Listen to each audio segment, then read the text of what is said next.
जैसे शुरू की जो सेटिंग थी वो गड़बड़ हो गई, ठीक कर दिया।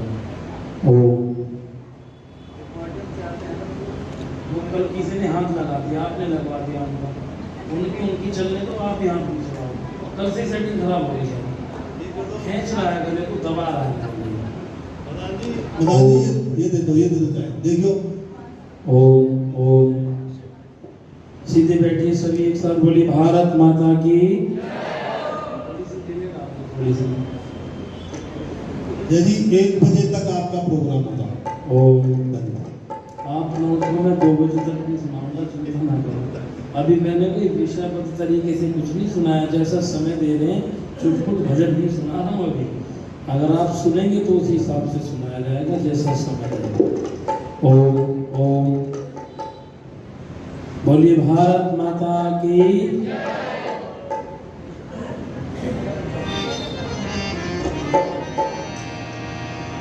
आइए एक बार मेरे साथ मिलकर ईश्वर के मुख्य नामों का जाप करेंगे सभी, और अपने अपने फोन को साइलेंट मोड पर लगा लेंगे और ध्यान से सुनकर चिंतन मनन एक बार करेंगे।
अग्नेन सुपथाराय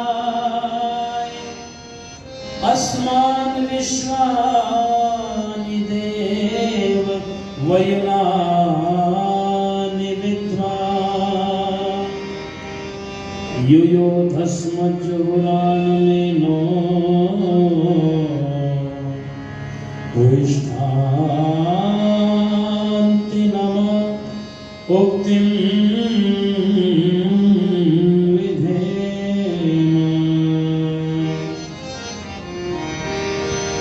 प्रभु मन के मंदिर में ही पाइएगा,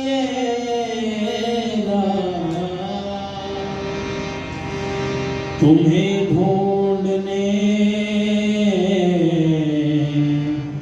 अब कहाँ जाइएगा। बोले सत्य सनातन वैदिक धर्म की। एक साथ बोलिए ऋषि दयानंद की। कि सजा लो मन को श्रद्धा से। आप मेरे पीछे पीछे गुनगुना सकते हैं, जिसमें ईश रहते हैं। कौन रहता है? सजा लो मन को श्रद्धा से, के जिसमें ईश रहते हैं। सजा लो मन को श्रद्धा से, के जिसमें ईश रहते हैं। सजा लो मन को श्रद्धा से, के जिसमें ईश रहते हैं। सजा लो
कि जब विश्वास हो मन में, कि जब विश्वास हो मन में, कि दिल में ईश्वर रहते हैं सदा मनी को सदा से के जिसमें ईश्वर रहते हैं।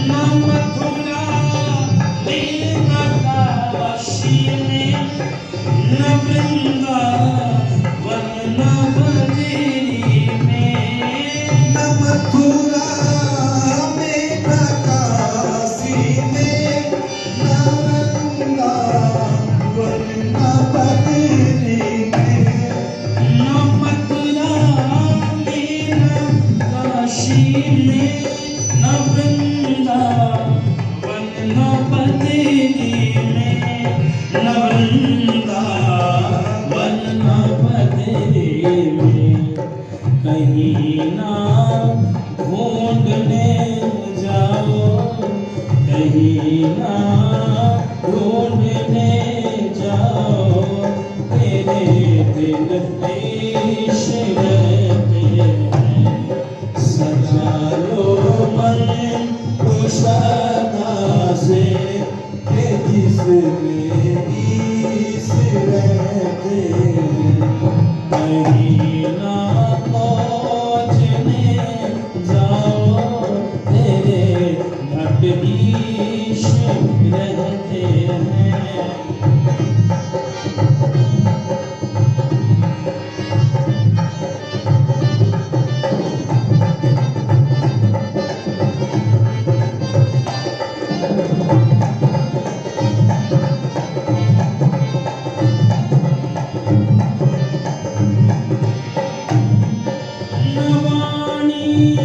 तुम कटु बोलो, किसी का दिल भी ना तोड़ो।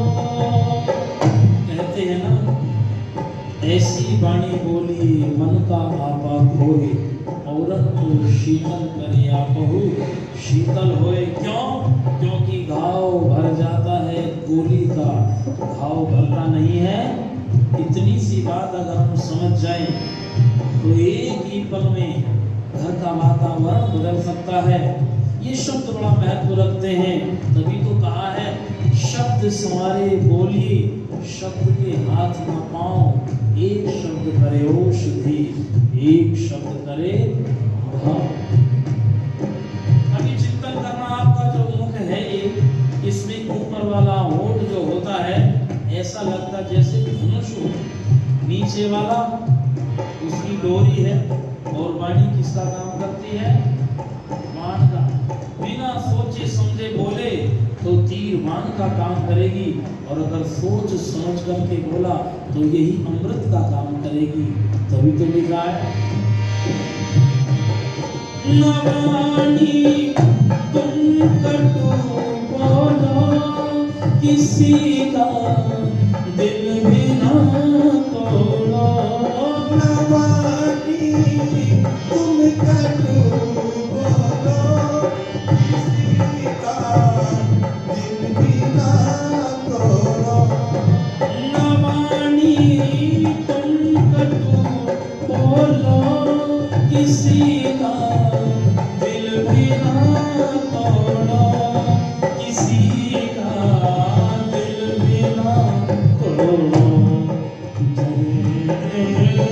मन ये सुंदर है कि जिसमें ईश्वर रहते हैं। सजा लो सजा लो सजा लो सजा लो मन को सदा से कि जिसमें ईश्वर रहते हैं। सजा लो मन को सदा से कि जिसमें ईश्वर रहते हैं, कि जिसमें ईश्वर रहते हैं।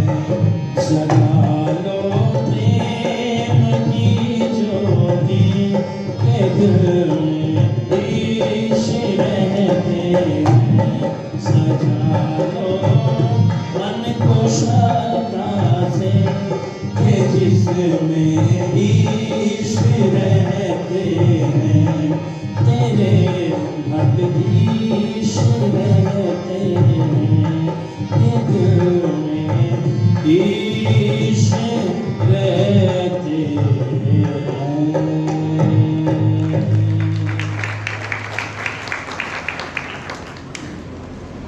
वैदिक वेदी पर विराजमान मुझसे पूर्व आपने जिनके विचार सुने, मंच का कुशलता से संचालन कर रहे आदरणीय आचार्य प्रमोद योगार्थी जी और सिद्ध भजनोपदेशक आर्य समाज नागौरी गेट के सहयोग के धर्माचार्य, अनेक युवाओं की प्रेरणा के स्रोत आदरणीय कुंवर करमवीर आर्य जी, हमारी सभा के अध्यक्ष महोदय, आर्य समाज स्त्री आर्य समाज डोगरा मोहल्ला की आदरणीय प्रधाना जी, आदरणीय मंत्राणी जी, कोषाध्यक्ष जी, उनकी पूरी कर्मठ सशक्त समर्पित निष्ठावान समस्त माताओं की टीम, एक बार इनके लिए जोरदार तालियां बजाइए। माताएं हर क्षेत्र में गति प्राप्त कर रही हैं। थोड़ा सा विद्यार्थी आगे, मैंने भी थोड़ा सा आगे है, मैं प्रार्थना कर रहा हूँ तो नीचे बैठे पहले थोड़ा सा आगे आ रहे हैं पीछे, और हमारे भाई बहन आगे, बहुत बहुत धन्यवाद।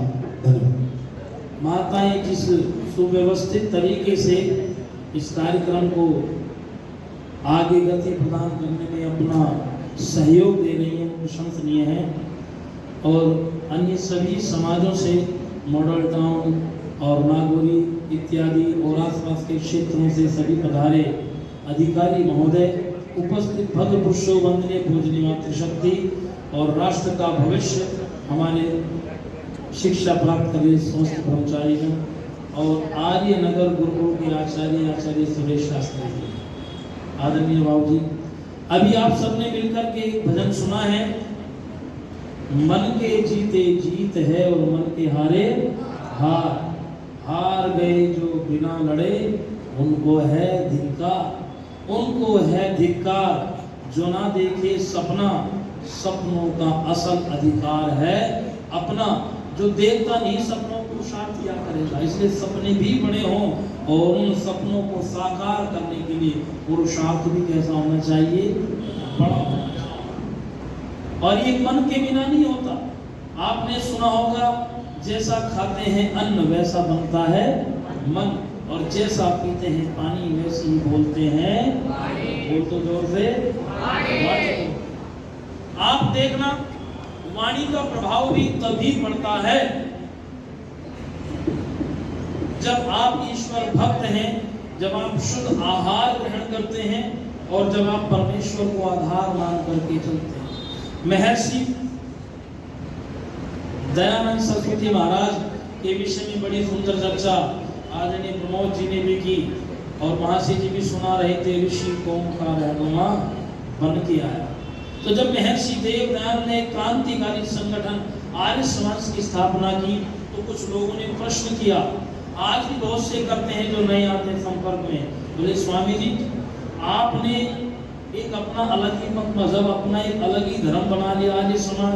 भारत में तो पहले से अनेक मत मतांतर थे, आपने अपना एक अलग जो धर्म खड़ा कर लिया है, आपने उनसे क्या अलग काम किया, वो भी ऐसे ही कर रहे हैं, अपनी ढबली अपना राह कहते हैं। तब स्वामी राम कहते हैं, देखो अधूरी जानकारी बढ़ती महामारी, क्या बनती, और वो भी भयंकर वाली। बोले जी क्या कहना चाहते हो? बोले आपको जो आर्य समाज के बारे में जानकारी वो भी अधूरी है और वो भी कैसी है, मिलावटी है। तो मेरे पीछे पीछे आप बोलना जोर से, नहीं है। क्या बोलेंगे? नहीं है।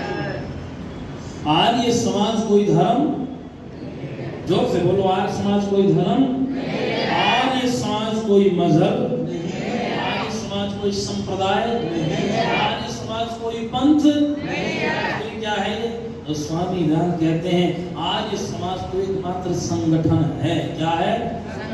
और सच कह दूं तो एक आंदोलन है। क्या है? फिर उनसे प्रश्न किया, अच्छा ये संगठन है, ये धर्म नहीं है? बोले नहीं। तो फिर इसका धर्म क्या है? जब ये धर्म नहीं है तो ये किस धर्म को मानता है? इसके धर्म की पुस्तक क्या है?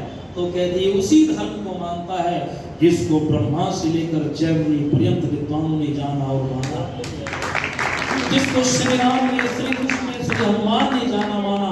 इसका वही धर्म है। क्या है? सत्य सनातन वैदिक धर्म। क्या है? वैदिक धर्म है। अच्छा, धर्म की पुस्तक क्या है इसकी? बोले धर्म भी इसका वही है, धर्म ग्रंथ भी वही है जिसको राम मानते थे, जानते थे, कृष्ण जिसमें रमण किया करते थे, वो क्या है? वेद। क्या है? और वेद कितने हैं? 4 है। ऋग्वेद, यजुर्वेद, सामवेद, अथर्ववेद। अच्छा, तो फिर स्वामी जी ये और बताइए इसका उद्देश्य क्या है? क्यों स्थापित किया इसको? कभी इन पर भी चिंतन किया करो। तो स्वामी जी कहते इसका उद्देश्य बड़ा पवित्र है। क्या उद्देश्य है? वो नियमों में भी लिखते हैं। कितने नियम है आर्य समाज के? कितने हैं? और ये 6वां नियम है, उसमें बताते हैं क्या? बोले संसार का उपकार करना।